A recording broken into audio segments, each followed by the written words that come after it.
Hello my dear doctors, NEET 2023 बहुत ही करीब आ चुकी है और हम अपनी तैयारियों को लास्ट अंजाम देने में लगे हैं। इसी सिलसिले को बढ़ाते हुए मैं आपके लिए लेकर आया हूं एक फाइनल टच। कौन से टॉपिक हमारे लिए इंपॉर्टेंट हो सकते हैं 2023 के लिए? तो आज का हमारा टॉपिक है स्टाइकियोमेट्री एंड लिमिटिंग रीजन। क्या टॉपिक है? Stoichiometry and limiting reagent. बेटा इससे क्वेश्चन इस बार एग्जाम में आ सकते हैं और किस टाइप के क्वेश्चन एग्जाम में आपको दिखाई दे सकते हैं? कुछ इस टाइप के क्वेश्चन आपको दिखाई देंगे जहां पर आपको कोई डिकम्पोजिशन, हीटिंग, रिएक्शन के बारे में पूछा गया है।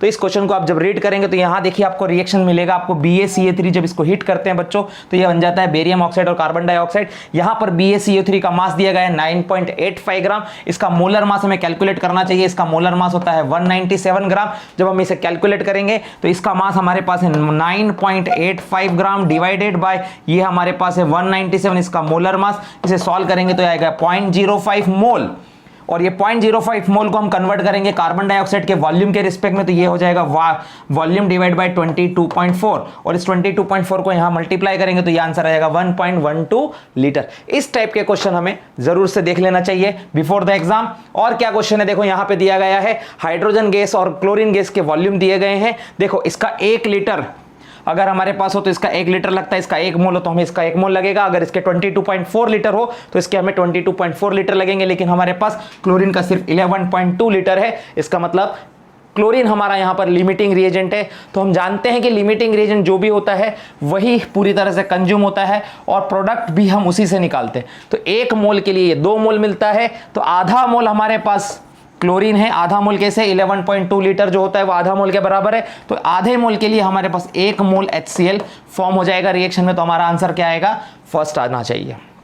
इसी तरह से देखिए अगला क्वेश्चन क्या है 10 ग्राम मार्बल मतलब होता है कैल्शियम कार्बोनेट। अगर हम उसे HCl से रिएक्शन करेंगे तो कुछ इस तरह का रिएक्शन हमें दिखाई देगा और ये पूरा डिस्क्रिप्शन इस क्वेश्चन में ऑलरेडी दिया हुआ है। तो देखो इसका अगर हमारे पास 100 ग्राम हो तो इसका हमें 73 ग्राम लगेगा और क्वेश्चन में हमें 10 ग्राम दिया है। 10 ग्राम के लिए हमारा 7.3 ग्राम लगेगा। 7.3 ग्राम लेकिन क्वेश्चन में हमें 15 ग्राम दिया है। इसका मतलब हमारे पास HCl क्या है? एक्सेस में है। तो HCl हमारा एक्सेस रिएजेंट है। क्वेश्चन बड़ा सिंपल है। इस टाइप के क्वेश्चन एग्जाम में दिखाई दे सकते हैं, ध्यान से कीजिएगा। अगला क्वेश्चन क्या है? इन द फॉलोइंग रिएक्शन देखो अमोनिया की ऑक्सीडेशन किया गया है। ऑक्सीजन की प्रेजेंस में 4 मोल के लिए आपके पास 5 मोल ऑक्सीजन लगते हैं। क्वेश्चन में दिया गया है 1 मोल अमोनिया के लिए 1 मोल oxygen.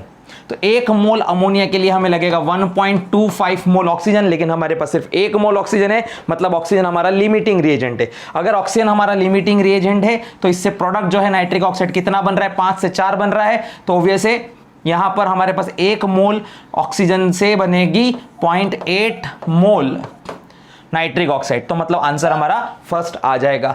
Let's solve the next question. देखिए अगला क्वेश्चन क्या है? कुछ इस तरह के क्वेश्चन भी एग्जाम में आ सकते हैं। कुछ ट्रिकी क्वेश्चन है। देखो इसमें क्या है, आपको रिएक्शन पहले से दिया हुआ है। कोई जनरलाइज इक्वेशन है। A एक एटम है और B2 एक मॉलिक्यूल है जो कि एक नया मॉलिक्यूल बना रहा है AB2। अब यहाँ A और B2 के रिस्पेक्ट में बताना है कि A जो है हमारा वो कब कब लिमिटिंग रिएजेंट है। A will act as a limiting reagent. कब कब करेगा? देखो यहाँ देखो 300 एटम ऑफ A और 200 मॉलिक्यूल ऑफ B, मतलब एक एटम के लिए एक B2 लगता है तो 300 के लिए 300 लगना चाहिए। लेकिन यहाँ पे 200 है, मतलब ये लिमिटिंग रिएजेंट हो गया। लेकिन हमें A के रिस्पेक्ट में बताना था आंसर, तो हमारा ये आंसर नहीं हो सकता। कारण क्योंकि A यहाँ पर एक्सेस रिएजेंट है। अगर A फर्स्ट आंसर नहीं हो सकता मतलब यहाँ पे ये भी नहीं आंसर हो सकता, ये भी नहीं हो सकता और ऑल भी नहीं हो सकता। क्यों नहीं हो सकता? क्योंकि इसमें भी फर्स्ट है, इसमें भी फर्स्ट है और अगर ऑल हुआ तो फर्स्ट तो होना ही चाहिए था। मतलब ये तीनों आंसर नहीं हो सकते तो आंसर हमारा सिर्फ थर्ड होगा। आंसर निकल गया। तो इस तरह से इतना बड़ा क्वेश्चन आपको दिखाई दे रहा है लेकिन आंसर निकालना बहुत आसान है इसका।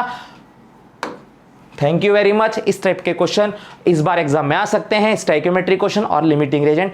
एक और नए कॉन्सेप्ट के साथ आपको कल फिर मिलूंगा। तब तक के लिए सायोनारा, बाय बाय। कल मिलेंगे दोबारा।